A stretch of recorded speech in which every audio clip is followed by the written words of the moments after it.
Jordan Spieth takes 7 shots on a par 3. April 10th, 2016. The day golf's golden boy learned that even the most bulletproof champions can completely fall apart in 3 devastating holes. Spieth was 22 years old, defending Masters champion, already had 2 majors under his belt.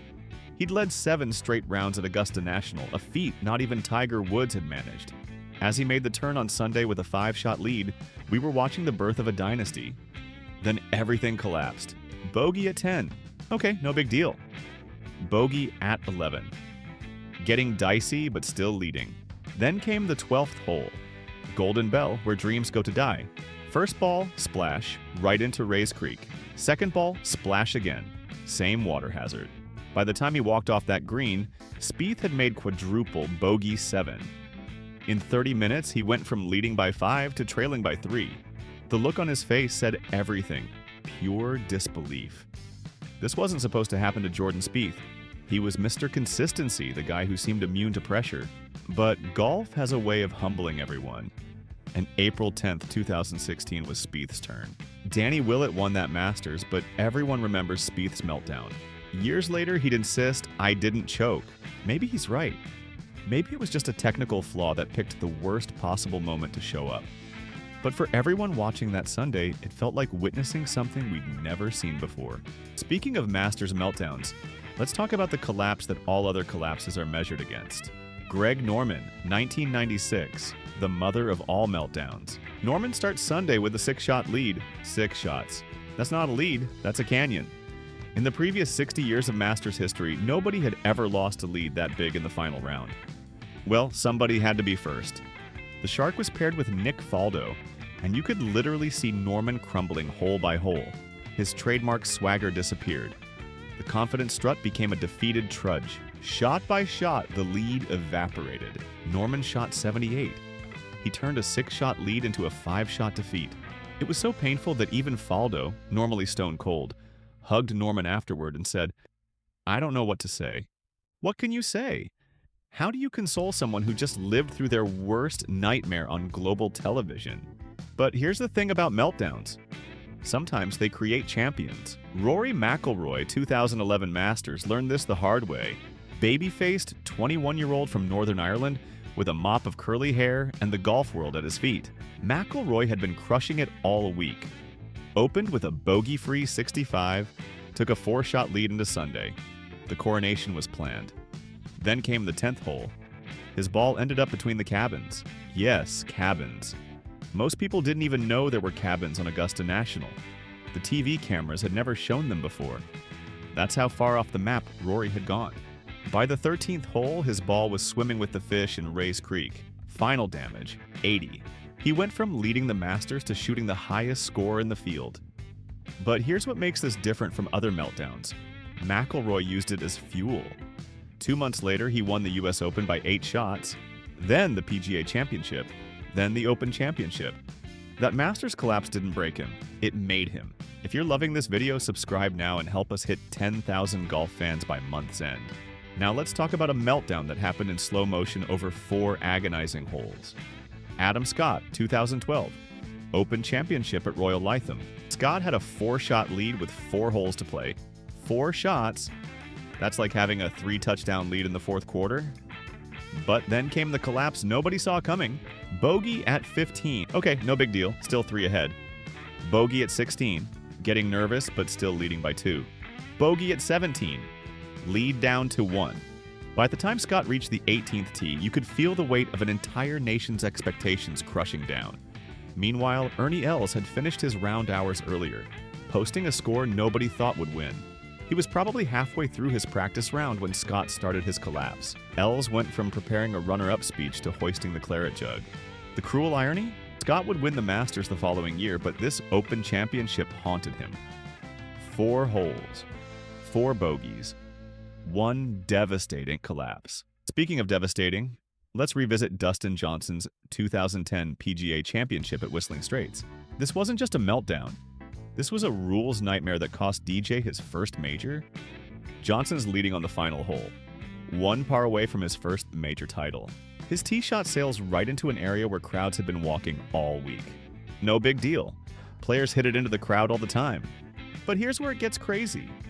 Whistling Straits has over 1,000 bunkers. Some aren't even in play. They're just there for looks. And when I say everywhere, I mean everywhere. Even outside the ropes where spectators walk. DJ gets to his ball sitting on trampled sand. In his mind, it's just dirt. Fans are standing in it. He does what any player would do. Grounds his club, takes his shot, continues playing. But there was a local rule that week. Every sandy area on the course was considered a bunker. It was written on a sheet in the locker room, but who reads those things? The gut punch came after Johnson finished. He thought he'd forced a playoff. Instead, officials approached him before he left the 18th green. 2-stroke penalty, game over. From playoff to tied for 5th in the blink of an eye. After this, DJ surely started reading those rule sheets. But Johnson wasn't done giving us heart-stopping major finishes. 2015 US Open at Chambers Bay, proof that lightning can strike twice. The 72nd hole, Johnson had just bombed his drive and hit a perfect second shot to set up a 12-foot eagle putt. Make it, and he wins his first major. 2-putt, and he forces a playoff with Jordan Spieth. The first putt wasn't great, sliding about 4 feet past. Okay, no problem. DJ had been solid all day from short range. But then something happened. The comeback putt for birdie never even touched the hole. It slid right by like the cup had a force field around it. In 30 seconds, Johnson went from potential champion to shell-shocked runner-up. This wasn't some no-name having a lucky week. This was Dustin Johnson, one of the most talented players in the world. 3-putting from 12 feet with a major on the line. The silver lining, Johnson finally broke through at the 2016 US Open. Sometimes you have to lose before you can win. Now, let's talk about a meltdown that happened to someone who wasn't supposed to melt down. Phil Mickelson, 2006 US Open at Winged Foot. Lefty arrives at the 18th tee with a 1-shot lead. The US Open, the one major that had always eluded him, is within grasp. The New York crowd is going wild. All he needs is a par. Just get the ball in the fairway. But Phil couldn't resist the temptation to go for broke. Instead of playing it safe with a 4-wood or long iron, he pulls out the driver. What followed was like watching a car crash in slow motion. Driver off the tee, way left. Second shot hits a tree. Third shot buried in a bunker. When the dust settled, Mickelson had made double bogey and lost by 1. His words afterward became instantly legendary. "I am such an idiot." At least he was honest about it. Sometimes the simplest mistakes hurt the most. If you're loving this video, subscribe now and help us hit 10,000 golf fans by month's end. Here's a meltdown that shows how cruel golf can be to even the most consistent players. Mito Pereira, 2022. PGA Championship at Southern Hills. Pereira wasn't even supposed to be in this position, ranked 100th in the world, playing in only his second major championship ever. But for 71 holes, he played like a seasoned veteran. Led by 3 shots starting Sunday, battled through pressure like a champion. Walking to the final tee, he had a 1-shot lead. All he needed was a par on the 72nd hole. Just get the ball in play, make routine par, become the first Chilean to ever win a major. But golf has cruel timing. As Pereira stood over his driver, millions watching worldwide, you could feel the tension. Then came the swing. His ball dove right, finding a small creek that winds along the hole. Not even the main hazard, a tiny creek most players didn't know existed. That wayward tee shot led to double bogey, dropping him from first to tied for third. Justin Thomas and Will Zalatoris went to playoff, while Pereira watched from the scoring tent, that blank look telling the whole story. His explanation afterward: "I just wanted to put it in play, and I guess I aimed too far right." Sometimes the simplest mistakes hurt the most. Let's talk about a different kind of meltdown. The kind that happens over 2 feet. Lexi Thompson, 2017 CME Group Tour Championship. Thompson's standing over a 2-foot putt on the final hole. Make it, and she's not just Player of the Year, she becomes world #1, plus an extra $500,000 in prize money. Miss it? Well, nobody's thinking about missing from 2 feet. The gallery was silent. The trophy was practically being engraved. Then, in slow motion, Thompson's putter moved forward. The ball started on line, then inexplicably lipped out. The collective gasp from the crowd said it all. What makes this even more dramatic? This wasn't just any tournament. This was the culmination of a season where Thompson had shown incredible resilience after that controversial penalty at the ANA Inspiration. She'd bounced back to win twice, but this 2-footer would haunt her. The silver lining? Thompson still walked away with the Vare Trophy for lowest scoring average and a $1 million bonus. Sometimes everything works out in the end. Here's a meltdown that created one of golf's greatest redemption stories. Jean van de Velde, 1999 Open Championship at Carnoustie. Van de Velde had a 3-shot lead standing on the 72nd tee. 3 shots. All he needed was a double bogey to win his first major. A double bogey. Most weekend golfers could manage that. What happened next defied all logic. His tee shot found the rough. His second shot ricocheted off the grandstand.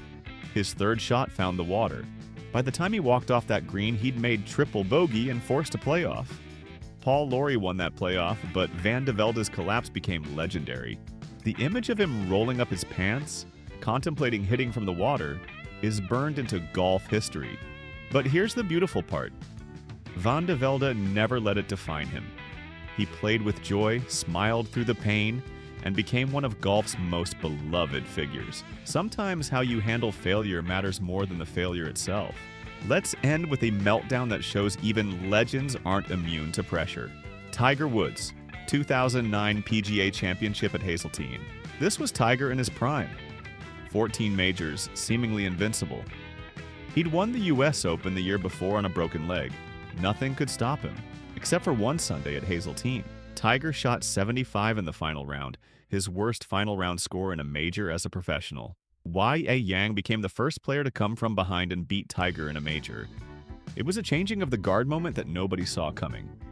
The meltdown wasn't dramatic like Spieth's or Norman's. It was quiet, methodical, missed putts, poor iron shots, uncharacteristic mistakes. Sometimes the greatest champions fall not with a bang, but with a whimper. But here's what separates legends from everyone else. Tiger used this as motivation. He'd win the Masters 5 months later, proving that even the greatest players can have off days. These meltdowns remind us why we love golf. It's not just about perfect swings or flawless rounds. It's about human drama, pressure, and how champions respond when everything falls apart. Some players like McIlroy and Johnson used their collapses as stepping stones to greatness. Others, like Norman and Scott, carried the scars forever. But all of them showed us that in golf, as in life, it's not about avoiding failure, it's about how you handle it when it comes. Because in golf, everyone melts down eventually.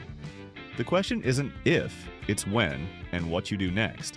If you loved this video, subscribe now and help us hit 10,000 golf fans by month's end.